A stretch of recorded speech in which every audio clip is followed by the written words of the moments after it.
Bangladesh football টিমে এখন upcoming অনেকগুলো বিদেশি বাংলাদেশি বংশোদ্ভূত প্লেয়ার যারা খেলার জন্য চেষ্টা করছে। অনেকেই পাসপোর্ট হাতে পেয়েছে, অনেকে আছে ওপেন ট্রায়ালে অংশগ্রহণ করতে চায়। সম্ভাবনাময় অনেকেই আছে যারা ইংল্যান্ডে, স্পেনে, ইটালিতে খেলে। যেমন ফাহমিদুল এসেছে, আমরা ফাহমিদুলকে পেয়েছি আমাদের টিমে, অবশ্যই দুর্দান্ত একজন প্লেয়ার।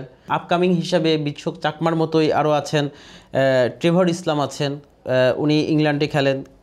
কিউবা মিসেল তো অলরেডি আমাদের দেশে বসুন্ধরা কিংসে জয়েন করেছে। তারপরে ক্যাসপার হক আছে, বিশ্বক চাকমার কথা তো আমি এতক্ষণ ধরে বললাম, বিশ্বক চাকমা আছে, এ রহমান আছে, তারপরে আপনার সাইফ কে আছে।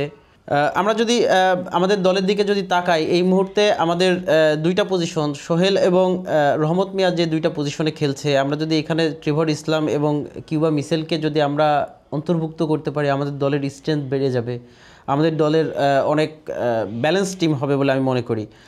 সাদ এবং ফাহিম যেখানে খেলছে, আমি ফাহিমের জায়গায় আমি আসলে এখানে বিশ্বক চাকমাকে চাই, বিশ্বক চাকমাকে আমি ফাহিমের জায়গা চাই। এবং সাদউদ্দিন অবশ্যই এখন পর্যন্ত ভালোই খেলছে, আমি বলবো না সাদউদ্দিনকে বাদ রেখে এখানে বাইরের কোনো একটা প্লেয়ারকে এখানে সুযোগ দেওয়া হোক। সাদউদ্দিন আসলে দ্বিতীয়ার্ধে 60 মিনিটের পরে গিয়ে উনি একটু হাঁপিয়ে ওঠেন। ওনার শুরুর দিকে যে স্ট্রেংথটা থাকে, যে স্পিড নিয়ে উনি ফুটবলটা খেলেন, 60 মিনিটের পরে গিয়ে যে কেন যেন মনে হয় যে উনি একটু ধীরগতির হয়ে যান। তো উনি যখন ধীরগতির হয়ে যাচ্ছেন, ধীরগতির হয়ে গেলে তখন আমাদের আসলে দলে স্পিড বাড়ানোর জন্য আমরা ওই সময় ক্যাসপার হক যে আসছেন, ইংল্যান্ডে খেলেন, অনেক ভালো একজন প্লেয়ার, আমরা তাকে ওইখানে সুযোগ দিলে ক্যাসপার যেমন সুযোগ পাচ্ছে, রহমত মিয়ার পাশাপাশি ক্যাসপারকে সুযোগ দিলে আমাদের বেঞ্চের একটা ভালো একটা স্ট্রেংথ তৈরি হবে, একটা শক্ত জায়গা তৈরি হবে। আসলে দেশি প্লেয়ার এবং বাইরের দেশের প্লেয়ার বা বংশোদ্ভূত প্লেয়ার, এটাকে আমরা আলাদা না করি। যারা আমাদের রক্তের, যারা আমাদের বাঙালির, যারা আমাদের বাঙালি চেতনাকে ধারণ করে, যারা আমাদের বাঙালি হয়ে ন্যাশনাল টিমে খেলার জন্য চেষ্টা করছে, যারা বাইরে থাকে হয়তো দেশের পরিস্থিতির কারণে হোক, আর্থিক কারণে হোক, বা জীবনের অর্থনৈতিক নিরাপত্তার জন্য হোক, যেটাই উন্নত জীবনযাপনের জন্য হতে পারে, যেটাই হোক, তো ওরা তো আসলে আমাদের বাংলাদেশি।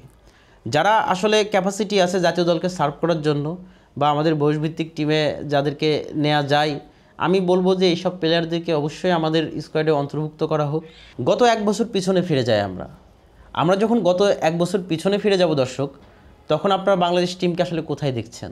হামজা, সমিত সোম এবং ফাহমিদুল ইসলাম, এরা আমাদের টিমে ইনক্লুড হওয়ার আগে আমাদের টিমের সার্বিক পরিস্থিতি কী ছিল?